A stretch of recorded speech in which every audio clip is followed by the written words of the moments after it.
প্রতিহিংসার রাজনীতিতে এবার প্রাণ গেল এক কর্মীর মায়ের। জি, আপনারা ঠিকই শুনেছেন। কক্সবাজারের উখিয়ায় একটি মাদ্রাসার দেয়ালে জয় বাংলা লেখা নিয়ে তুমুল আলোড়নের সৃষ্টি হয়।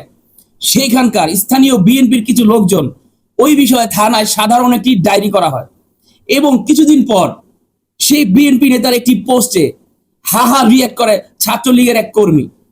সেই হাহা রিয়াক্টকে কেন্দ্র করে সেখানে তুমুল বাক বিতন্ত এবং ঝগড়ার সৃষ্টি হয়।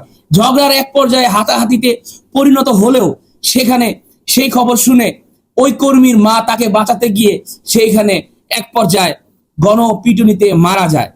জি, এই ঘটনা এখন সমগ্র বাংলাদেশের সবারই জানা। আমি বলতে চাই একটা কথা, এরকম প্রতিহিংসার রাজনীতিগুলি বন্ধ করা হোক। রাজনীতি হোক সাধারণ মানুষের উন্নয়নের জন্য, দেশের উন্নয়নের জন্য, সাধারণ মানুষের কল্যাণের জন্য। জি, আপনারা ঠিকই শুনেছেন। এমন এক হৃদয় বিদারক ঘটনা এখন সমগ্র বাংলাদেশের প্রতিটা নিউজ, প্রতিটা চ্যানেলে ছড়িয়ে পড়েছে। আমি এই সংঘর্ষের তীব্র নিন্দা জানাচ্ছি এবং মৃত মায়ের আত্মার মাগফিরাত কামনা করছি।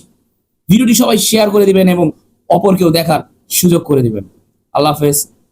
সবাই ভালো থাকবেন, সুস্থ থাকবেন।